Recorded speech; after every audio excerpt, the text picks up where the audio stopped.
Assalamu alaikum, I'm Aisha and you're watching Samaa News. Here are today's headlines. Saudi Crown Prince Mohammed bin Salman has pledged investing $1 trillion in the United States. Sitting with President Donald Trump in the Oval Office, the Crown Prince called it a long-term commitment. Trump, meanwhile, put the figure at $600 billion, saying it could go even higher. He said the money would flow into factories, companies and Wall Street and will create jobs across the US. Trump called Saudi Arabia a close partner and praised the Crown Prince as extremely respected. At least 39 Indian-sponsored terrorists were killed in multiple intelligence-based operations across Khyber Pakhtunkhwa between November 15th and 18th. The military's media wing said that operations were conducted in Bajor, Banu, Dera Ismail Khan and Datta Khel areas. It also said that 2 ringleaders linked to the banned TTP were among those killed, with follow-up sanitization underway. The UN Security Council has voted to adopt a US-drafted resolution endorsing President Donald Trump's plan to end the war in Gaza and authorizing an international stabilization force for the Palestinian enclave. The UN resolution is seen as vital to legitimizing a transitional governance body and reassuring countries that are considering sending troops to Gaza. Hamas, however, reiterated that it will not disarm and argued that its fight against Israel is legitimate resistance.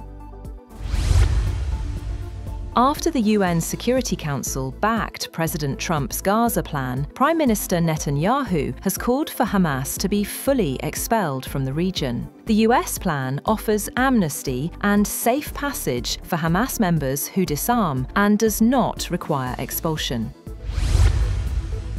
Dhaka streets stayed calm on Tuesday with lighter traffic as ousted Prime Minister Sheikh Hasina's Awami League called a day-long strike after her death sentence for crimes against humanity in last year's student crackdown. Hasina, exiled in India, dismissed the tribunal as rigged, while the Yunus-led interim government hailed it historic. Bangladesh has demanded her extradition, but India says it will engage constructively.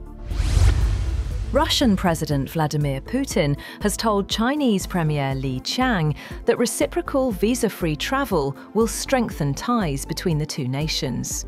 The agreement allows ordinary passport holders up to 30 days visa-free entry, initially on a 1-year trial. Premier Li is in Moscow for the Shanghai Cooperation Organization Summit. Russia's Prime Minister confirmed earlier this month that Moscow is finalizing matching visa exemptions for Chinese citizens. The Moscow-installed head of the parts of Ukraine's eastern region of Donetsk, controlled by Russia, has said that an unprecedented Ukrainian overnight attack damaged 2 thermal power plants, leaving many settlements without electricity. The official wrote on the Telegram messaging app that boiler houses and water filtration plants at the Zuivska and Starobesheve thermal power plants had shut down, and that emergency crews were working to restore supplies. As winter approaches and Russia shifts its battlefield tactics, Ukrainian forces must rapidly boost technological innovation and increase drone deployment to slow Moscow's advances. The warning comes from the head of Ukraine's National Guard, who says Russia still has a manpower advantage after nearly 4 years of war, though both sides now have drone parity on key front lines. Meanwhile, Kremlin has called France's deal to supply up to 100 Rafale jets to Ukraine regrettable, saying it fuels the war and won't shift frontline dynamics. Meanwhile, Russia says it will skip Ukraine peace talks in Istanbul, despite President Zelensky's attendance and US envoy Steve Witkoff's involvement. South Korea and the United Arab Emirates have signed a major partnership on the US-backed Stargate project to build a large AI data campus in the Gulf. The announcement came during President Lee Jae-myung's visit to the UAE. South Korea aims to become a regional AI hub as investments in artificial intelligence accelerate. North Korea has said that South Korea's plan to build nuclear-powered submarines with US approval would trigger a nuclear domino effect. On Friday, South Korea and the US jointly released the details of the agreement struck by President Lee Jae-myung and President Donald Trump at their summit last month, which included a commitment to disarm the North's nuclear arsenal. The US also gave the green light for South Korea to build nuclear-powered attack submarines, a goal that had been long harboured by Seoul. Democratic Republic of the Congo's mines minister and his delegation have survived a terrifying aircraft accident when their plane veered off the runway and erupted into flames while landing in Kolwezi in southern DR Congo. According to the minister's communications advisor, the aircraft was flying from Kinshasa when it ran off the runway during landing at Kolwezi Airport in Lualaba province.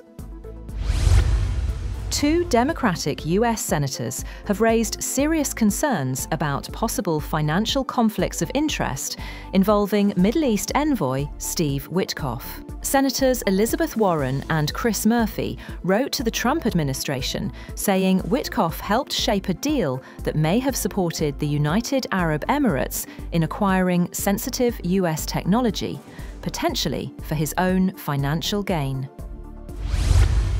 Japan has warned its citizens in China to step up safety precautions and avoid crowded places, amid a deepening dispute between Asia's two largest economies over Japanese Prime Minister Sanae Takaichi's comments on Taiwan. The advisory issued by Japan's embassy in China came as a senior Japanese foreign ministry official travelled to Beijing to hold talks with his Chinese counterpart to try and tamp down tensions. Bitcoin has slipped below $90,000 for the first time in 7 months, in the latest sign that investor appetite for risk-taking is drying up across financial markets. The risk-sensitive cryptocurrency has erased 2025 gains and is now down nearly 30% from a peak above $126,000 in October. It traded down 2% at $89,953 in the Asia afternoon, having collapsed through chart support around $98,000 last week. And Connectivity Cloud, Cloudflare, has reported a global network outage that caused widespread 500 errors, dashboard failures, and disruptions to services like OpenAI, AWS, Facebook, and X, with over 11,500 X outage reports worldwide. The company says it has identified the issue, restored access and warp services, and is fixing the rest. That's all for now. For more updates, visit www.samaa.tv. Thank you for watching Samaa News.